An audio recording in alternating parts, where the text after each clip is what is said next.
Assalamualaikum warahmatullahi wabarakatuh. Sebelumnya perkenalkan, saya Murni Rahi Ferawati dengan NIM 246040. Saya dari Prodi Pendidikan Bahasa Indonesia 2024B. Di sini saya akan menjelaskan mengenai teori konstruktivisme Jean Piaget, penerapan pembelajaran bahasa Indonesia SPOK. Selanjutnya ada teori konstruktivisme Jean Piaget. Teori konstruktivisme merupakan salah satu teori belajar yang menekankan bahwa pengetahuan dibangun secara aktif oleh peserta didik melalui pengalaman dan interaksi dengan lingkungan. Jean Piaget sebagai tokoh utama konstruktivisme kognitif berpendapat bahwa belajar bukanlah proses menerima informasi secara pasif, melainkan proses aktif dalam membentuk mengorganisasikan pengetahuan dalam struktur kognitif individu. Menurut Piaget, perkembangan kognitif peserta didik terjadi secara bertahap sesuai dengan tingkat kematangan intelektualnya.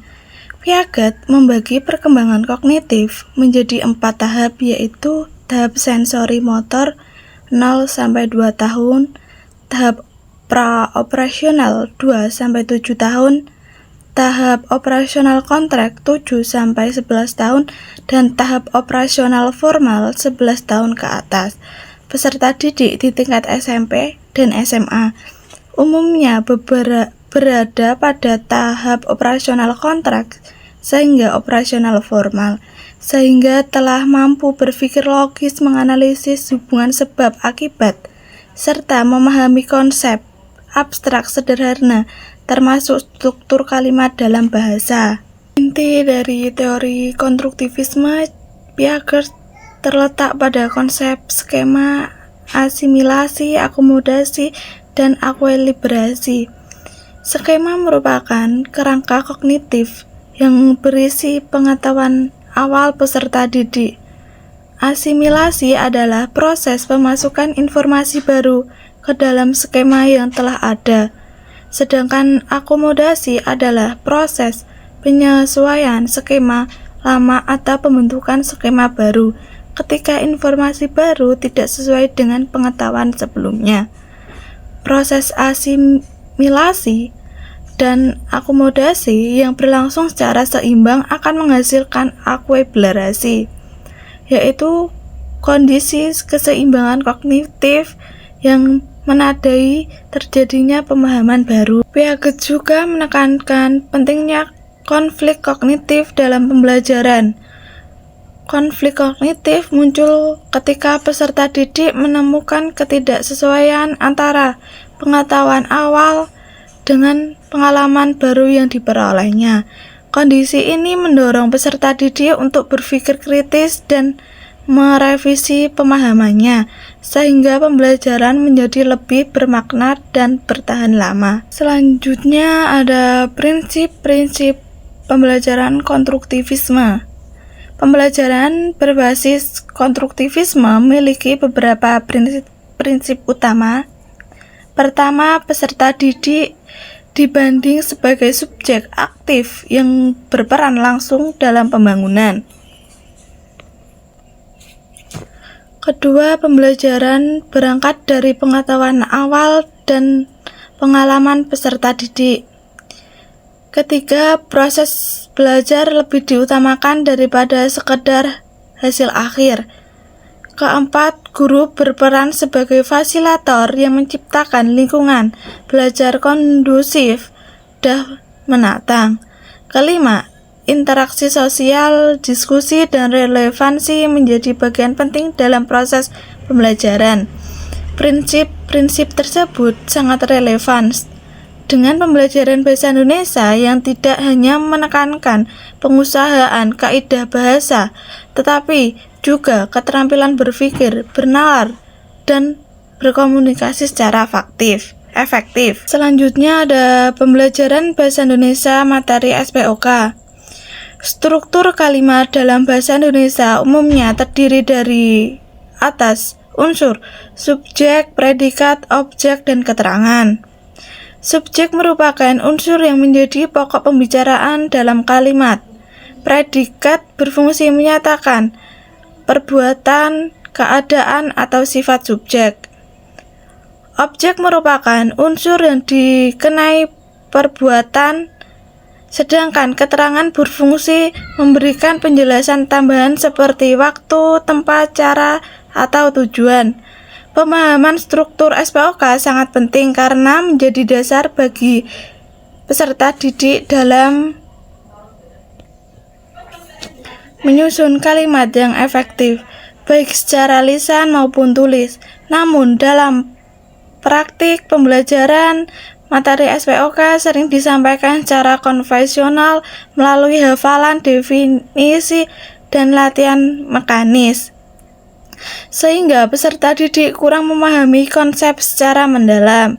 Selanjutnya ada penerapan teori konstruktivisme Jeans Piaget dalam pembelajaran SPOK.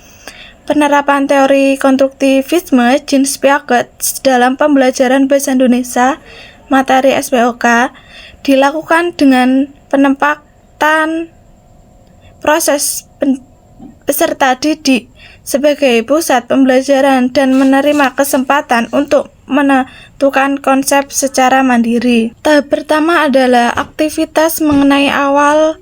Guru menyajikan teks atau kalimat dekat dengan kehidupan sehari-hari peserta didik. Misalnya kalimat dari cerita pendek, berita, atau pengalaman pribadi.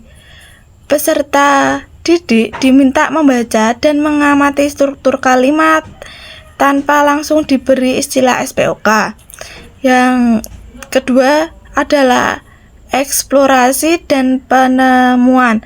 Peserta didik bekerja secara individu atau kelompok untuk mengidentifikasi bagian-bagian kalimat berdasarkan fungsinya, seperti pelaku, tindakan, saranan, dan keterangan tambahan. Pada tahap ini terjadi proses asimilasi dan konflik kognitif ketika peserta didik menemukan perbedaan penambahan. Pemahaman. Yang ketiga adalah konstruksi konsep. Peserta didik menyimpulkan sendiri pengertian dan fungsi subjek, predikat, objek, dan keterangan berdasarkan hasil diskusi. Guru kemudian memahami pengetahuan dan klarifikasi agar konsep yang dibangun sesuai dengan kaidah bahasa Indonesia. Yang keempat adalah aplikasi. Peserta didik diminta menyusun kalimat atau paragraf dengan perhatikan struktur SPOK, baik secara lisan maupun tulis. Kegiatan ini membantu peserta didik menerapkan konsep dalam konstruk nyata. Yang kelima adalah refleksi dan evaluasi. Peserta didik merefleksikan proses pembelajaran yang telah melalui dan mengevaluasi pemahaman yang diperoleh. Refleksi ini memperkuat keseimbangan kognitif dalam meningkatkan kesadaran belajar peserta didik. Selanjutnya ada peran guru dan peserta didik.